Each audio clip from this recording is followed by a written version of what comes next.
The next story is related to Stingray cell phone surveillance, which, as I mentioned, I will be doing a presentation this Thursday night in Houston. And if you are interested in this topic or really any other topic, I advise you to start putting together your own presentations, to find community centers in your area, and to present whatever you've found. If you've got information about the health in your city, or police surveillance, or whatever it may be, if it's a topic that's near and dear to your heart and you've done the research or you're able to do the research, put it together in a presentation and share it with your community. How else are they going to learn if we don't take the time to share things with them? A Chicago activist has successfully forced the Chicago Police Department to release new details on Stingray cell phone surveillance.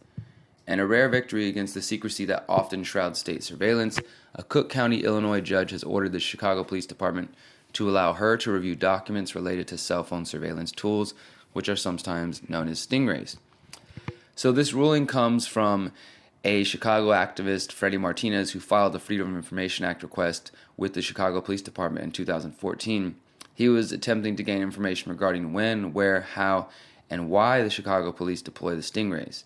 He was also attempting to reveal what type of legal authorization is required to use the devices, as well as what happens once the data is collected and for how long it's stored and who has access to all that information. I'm not going to waste my time telling you guys what a Stingray is because I've talked about it for a couple of years now. You should be caught up. If not, go to consciousresistance.com and search Stingray and you'll find plenty of reports. But I will say there's major secrecy surrounding these devices from the FBI, the Harris Corporation, and other institutions of the government. But we are slowly getting to know more about it, and this is due to people like Freddie Martinez, and also last month I wrote about the release of Stingray manuals from an unknown whistleblower. That's new information. But after Freddie Martinez filed his Freedom of Information Act request in Chicago, the CPD refused to provide any information, claiming that revealing the data would give criminals critical information on the technology. Chicago police also said releasing the information could possibly jeopardize law enforcement investigations. Thankfully, Judge Kathleen Kennedy disagreed. On Monday, Judge Kennedy ruled that the Chicago Police Department's arguments were too vague, and she admonished the supervisory special agent, saying that he basically was failing to mention specifically any of the documents or materials at issue in this case, and nor does he profess to know any specifics about the defendant's use of the technology. And the judge also rejected the Chicago Police Department's argument that self-sight simulators should be treated like traditional pen register or trap and trace devices, which log incoming and outgoing numbers, but not the detailed information the Stingrays are capable of gathering. Judge Kennedy continued, "The record reflects that cell-site simulators, or Stingrays, can capture a cell phone's unique serial number, its location, the content of the calls, text messages, and the web pages visited.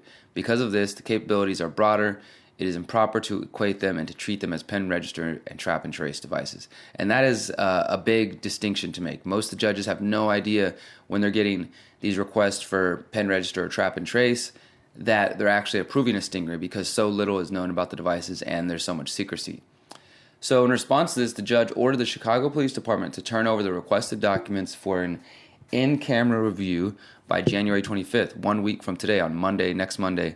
At that point, she said she will decide if any of the records are eligible for public release or if the Chicago police can maintain their secrecy. So I will be keeping my eyes and ears on this, and it's important for us to file open records requests. It's important for us to poke at the big bear and to let them know that we're paying attention, we're listening, and we're not just going to go away.